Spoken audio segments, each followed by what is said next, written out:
babala. Ang inyong mapapanood ay may sensitibong paksa, marahas na eksena at paggamit ng maselang pananalita. Ang mga eksena at salitang maririnig sa programa ito ay maaaring hindi angkop sa ibang manonood.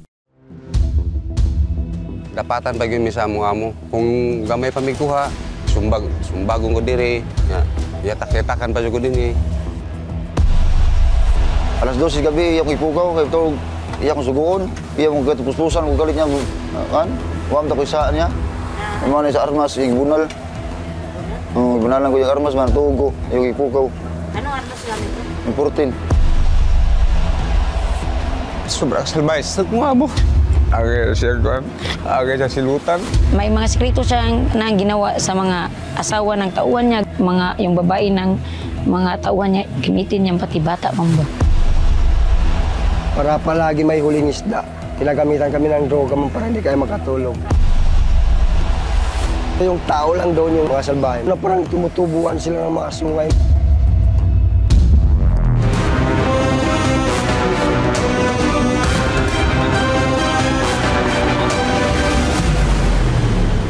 Sinong mag-aakala sa panahon ngayon nangyayari pa rin sa bansa natin ang modern-day slavery?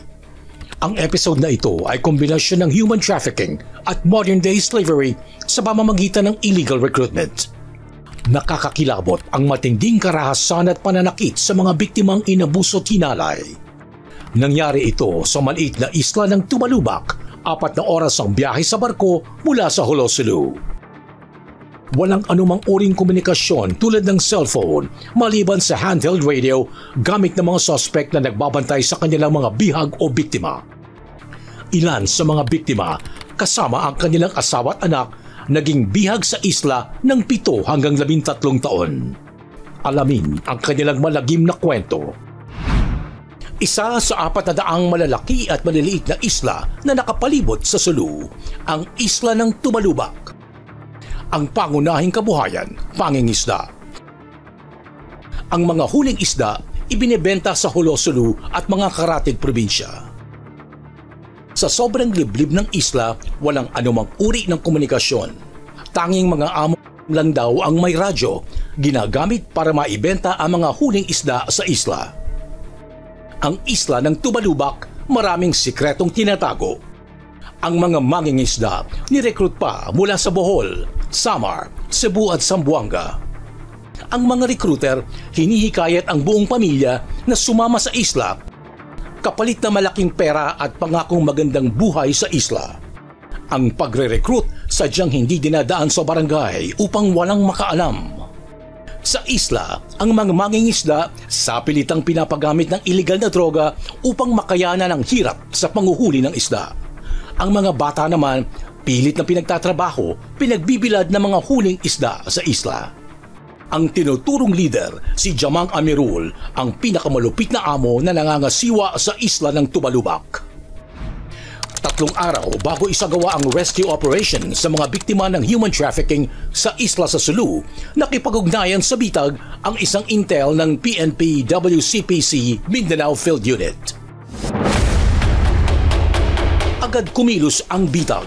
Isang 3-man investigative team ang agad lumipad sa Zamboanga City. Ang trabaho ninyo to get every story of each and every victim na nakukuha ninyo dyan. May mga na-rescue, sila yung istorya. Salubong agad kayo, punta agad kayo. Importante yung story of each and every victim pagdating sa Zamboanga. Paano sila napunta? Sino yung nag-recruit? Sino yung utak niyan? Bakit napunta sila? Ano yung pang-aakit sa kanila? So alam ninyo yung mission dyan. Every single move that you do, all of you report to me. Ingat ha? Opo sir, thank you po sir. Dito na nakilala ng bitag si alias Amir, 36 years old, tubong Zamboanga City. 2016 ma'am, so naghahanap talaga ako ng trabaho kasi kailangan ko talaga ng pera.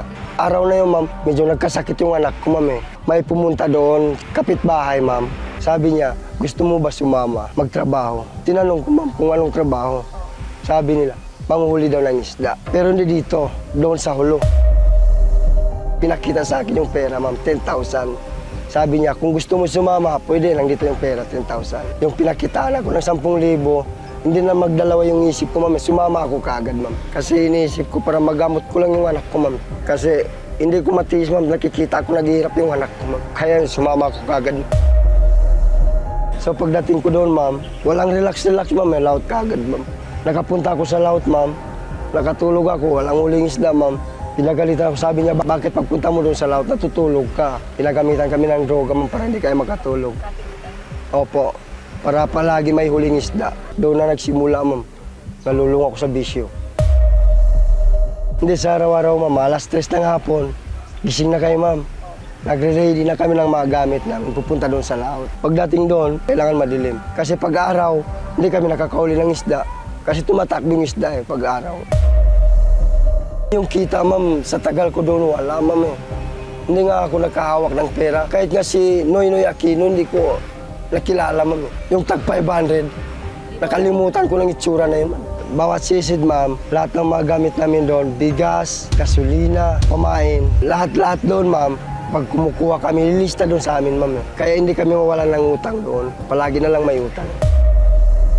Kaya hindi kami nakaalis doon. Paikot-ikot lang, ma'am. Paulit-ulit lang. Sa tingin ko, parang abang buhay talaga doon, ma'am. May utang. Sa tagal ko doon, mahirap talaga. 7 taon, ma'am. Ang akala ko kasi, ma'am, naghahanap buhay ako ng trabaho ko doon. Makakatulong na sa pamilya ko. Hindi, ma'am, parang kalabasan doon, ma'am. Parang akong nagbubuhay para sa mga amo ko. Yung amo ko ang binubuhay ko, hindi pamilya ko, ma'am. Ang gusto nila, palagi kami doon sa laut, ang huli ng isda. Pag hindi kami nanguli, walang bigas, gugutumin kami. Yun ang pinakaparusa sa amin, ma'am. Yung gugutumin, ma'am. Ang pinakamahirap doon, ma'am, yung lumayo sa mga pamilya, ma'am. Matiis ko na yung gutom, ma'am.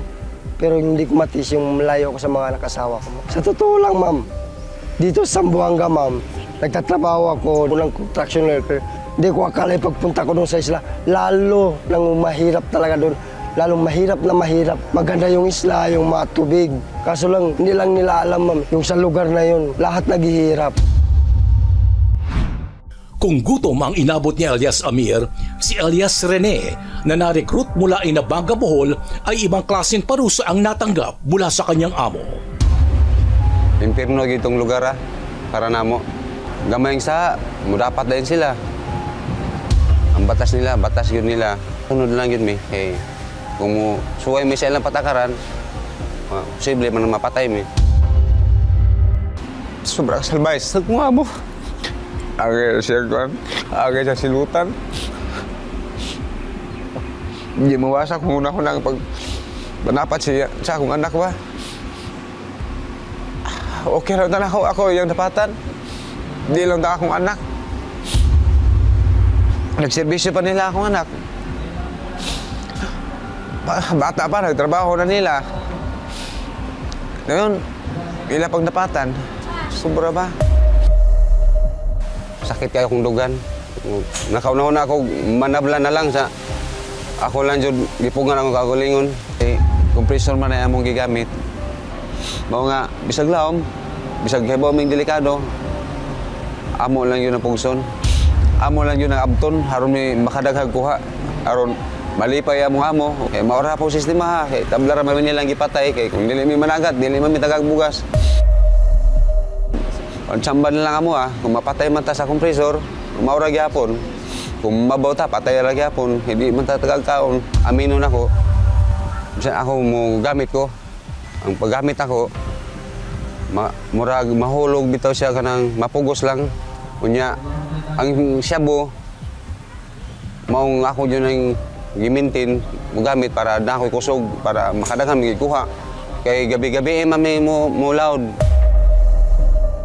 Ang naibawan ako dito, trabaho lang. Maura na akong makuha lang, adlaw, nga musaw, pagsubang na sab. May pizza, may bulan, wala na may anak, wala may makita dito nga kalendaryo pareha sa ato, aba. Umabot ng Pasko, muto lang tao na akong luha.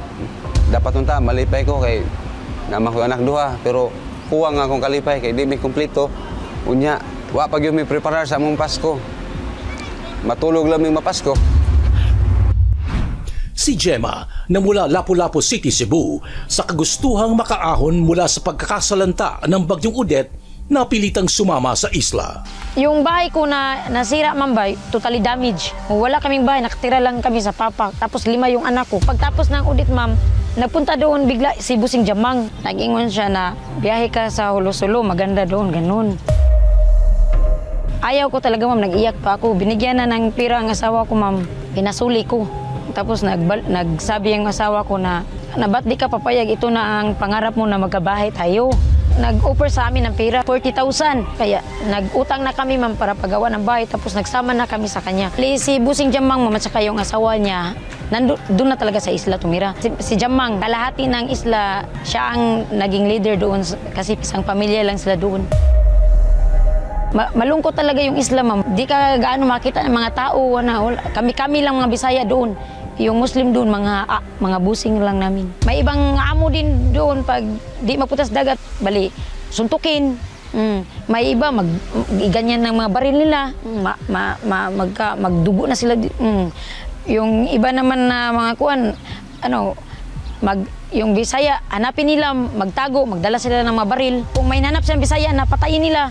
Kung sinong magtago, bali, idamay kami. Kung sinong magpakain sa di nila pakainin, di din kami pakainin. Hindi lang kalalakihan ang may mapait na karanasan sa isla ng Tubaluba dahil pati kababaihan at mga bata nakaranas din ng pang-aabuso. May mga sekreto siyang ginawa sa mga asawa ng tauhan niya, ganun, yung babae ng mga tauhan niya, gamitin niya pati bata, mamba. May bata lang na nagsumbong sa akin, ati, ginanon ako ni Busing, siya ang nakapa-first sa kanya, nakapa-virgin daw, gano'n. Binigyan ka na pira, sabi niya. Binigyan niya ako 100 lang. Ilang bisis ka na niya ginamit, sabi niya, 4 na bisis na. Yung mga iba naman, ma'am, yung mga bata, sa pilitan silang nagtatrabaho, ma'am, paglinis ng mga isda, gano'n, maghugas, magbulad sa init ng mga isda, gano'n, mga trabaho ng mga bata. Kung di sila magtatrabaho, mga bata, matakot silang saktan. Dahil sa mga kaso ng pang-aabuso, pang-aalipin at sapilitang pagpapatrabaho, isang malaking joint government operation ang ikinasa ng iba't ibang ahensya ng gobyerno para sa rescue operation ng mga biktima. We made the surveillance tactically na hindi mababurn out yung operation, considering na sinasabi na itong mga grupo na ito ay armado sila. Nag-tap na tayo sa SAP, yung naval forces natin, Philippine Coast Guard, yung maritime, lahat na ng security forces na nandun sa area. Considering na if in case na may untoward incident, kung kailangan namin ng air support or additional naval forces, sila yung kaagad-agad na pwedeng mag-command para mag-reinforce sa amin. Actually, napakahirap sa part ng mga security forces natin na nakarating sa area. Umalis kami ng mga 11 o'clock ng gabi sa Hulu, and then nakarating kami sa area sa more or less sa 4 o'clock na. Considering na yung island na yan is napakalayo, kung tutuusin, mas malapit na yung northern Malaysia kumpara yung babalik ka sa mainland Sulu. Mabot din kami ng 5 hours. Nung nakarating na kami sa area, hindi nga maganda actually yung nangyari kasi parang aware na sila na may parating na security forces. Kasi hindi na namin naabutan yung mga handlers, yung mga facilitators. Ang naabutan na lang natin is itong mga victims na sila-sila na lang. According to sa victims, marami talaga yung firearms, but then tatatlo lang talaga yung na-recover namin, and then more or less 10 grams yung shabu na nakuha namin. Sabi nila na puro deep sea diving yung ginagawa nila, considering na dun sa island na yan, sa palibot ng island na yan, maraming isda, so yun yung ginagawa nila talaga. And we witnessed, nakita namin yung mga isda na talagang piling-pili siya, mga first class na isda talaga yung mga dried na nakukuha nila. Mas marami talaga yung mga lalaki kasi sila talaga yung ni-recruit na mangisda, considering na itong Cebu and then Bohol is magagaling na fisher folks mga yan. Yung mga babae walang exempted, kumbaga, pati nga yung bata na kumbaga wala pang kamuwang-muwang na isa pinagtatrabaho na. Human trafficking in the sense na nung na-recruit sila, may facilitator na locals din sa Cebu at saka Bohol. And then at the same time na nung na-recruit sila is maganda yung offer sa kanila na kung ano yung mga huli nila na isda, i-minus lang yung expenses nila, and then yung the rest na kita nila is hati sila. Hindi actually napatupad. Kaya sabi ko nga napapasok pa rin sa forced labor kasi unang-una pinagtrabaho lang sila na walang compensation, walang kabayaran yung pinaghirapan nila. And then titingnan na, allegedly may na-rape pa dyan. So may main target na tayo and identified na rin. Yung suspect na sinasabi nila sinasabi nga nila is dati ring armado. Nag-iingat tayo para sa ganun ay yung mga pwede natin na i-file against them is at least na magpupush through.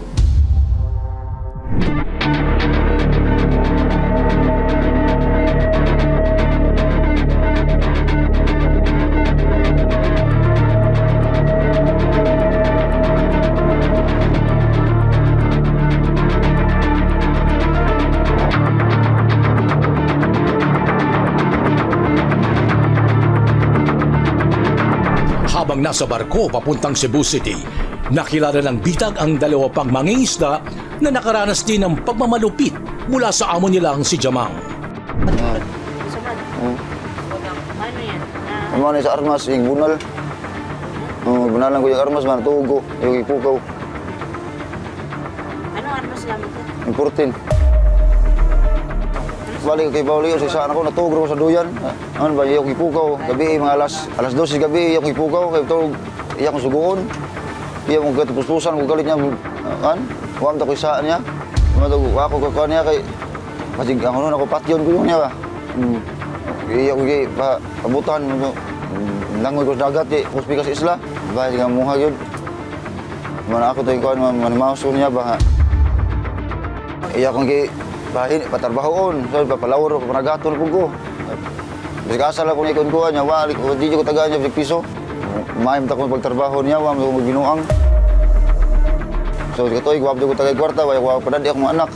Salamat kung rescue yung taon dito, kita ko anak ba. Tuwig to. Hindi pa lang, ma'am. Salamat ko, ma'am. Nakabagda ko mga bakaulip ako. Sa itin taon mo, Cebu na taon. Balag. Ang sa upang nabuhi, pait. Ako, dinalig yung balik ko, hala na. Mga Bisaya, biyara.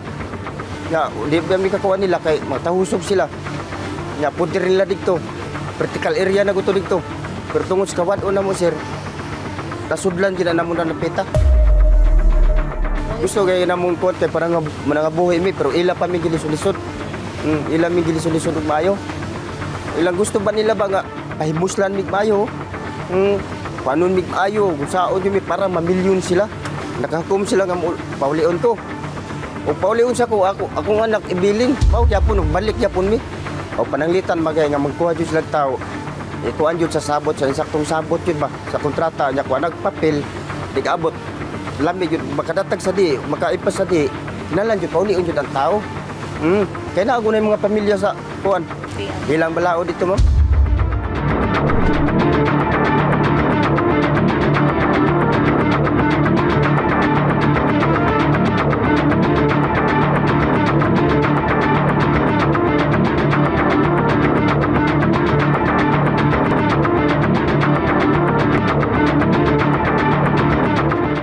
Sa basketball court ng Barangay Tinago, Cebu City, nakilala ni Bitag ang isang batang biktima na pilit pinagtrabaho sa isla. Kumusta naman si Neg? Hindi siya okay dito, sir. Nga naman. Maawa ko sa kanya, sir. Bata pa siya, sir,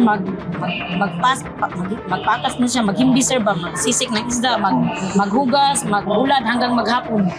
Tapos maliit pa, sir. Mga alas 12 na ng sir, umaga, magising na siya. Try ako sa busi niya, sir, na dalhin ko siya nung nakauwi ako. Mag-ingon yung busi niya.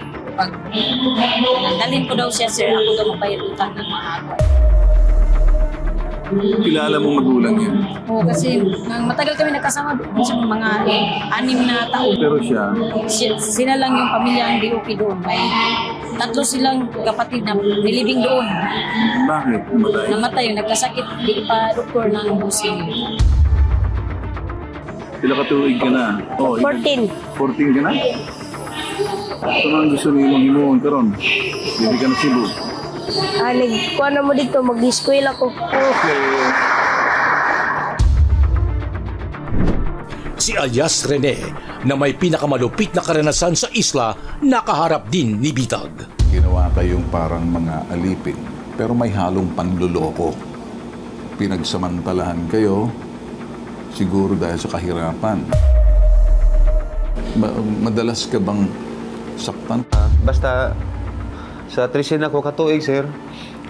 Akong mabilang mo ng dapat niya na ako, mga kapito yung ko niya dapat eh. Grabe bang pananakit sa'yo? Grabe sir, masamad doon ako din ha. Hindi, magadugo ako din ha. Paano ginagawa sa'yo?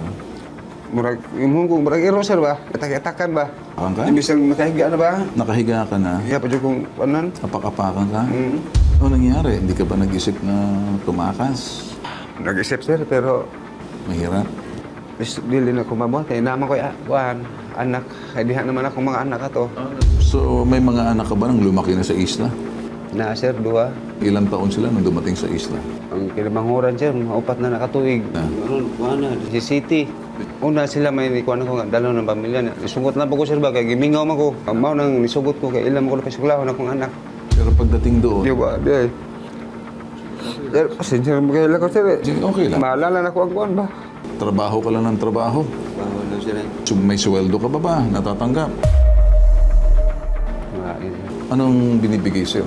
Pagkain lang? Kaon ra. Sulag baso sir, kuan. Baso lang? Bugas. Kung gamay rekwa. Isang baso lang? Yan ang lulutuin niya? Lugawon lang yun lang mo. Kung maura mo ang gihapon siya, kung gamay may kuha, ang tubig, usara po kagalon nga 4 liters. Sa adlaw, budget sa 4 ka litro. Ano bang istorya? Sino ba nang sumbong daw? Mga informante? Oo. May nagtawag sa ICOM ba, sir?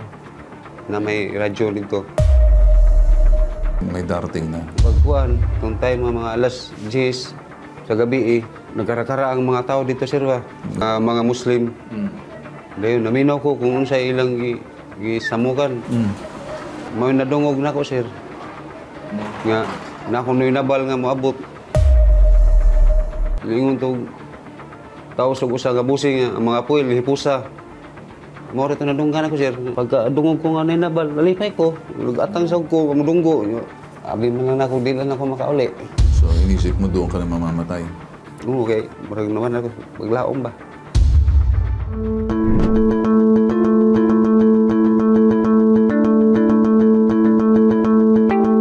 Ang ginagawa natin is more of interviewing, no? Ina-assess natin ano ba ang kanilang sitwasyon, ano yung kanilang naging kondisyon, ano yung kanilang mga pangangailangan. So after sa interview na ito, meron pong gagawin na case conference, yung ating DSWD, together with the Philippine National Police at yung ating partners from the BARM upang pag-usapan yung mga gagawin nating further interventions na ibibigay. Mas maganda na ang ating, not only the local government unit, but national government agencies can work closely, pag-aralan itong mga sitwasyon na ito, bakit nangyayari. But for the meantime, tayo sa DSWD Region 7, nag-provide na tayo ng pagkain sa kanila at meron tayong ibibigay na cash relief upang makatulong sa pangangailangan ng pamilya habang naghahanap pa sila ng trabaho. Kaya andito yung local government unit kasi sinundo sila, may mga sasakyan, may social worker, ihahatid sa kanilang mga bahay. Siguraduhin din namin sa DSWD na ma-follow up natin ano ang ginawa ni local government unit.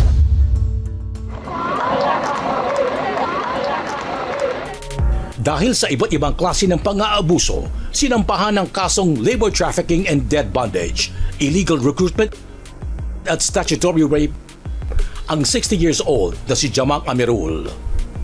Nakaraang January 18, 2024, naglabas ng warrant of arrest para sa kasong statutory rape ang Regional Trial Court ng Jolo, Sulu. 2 taon matapos ma-rescue ang higit 100 biktima, nananatiling malaya si Jamang Amirul.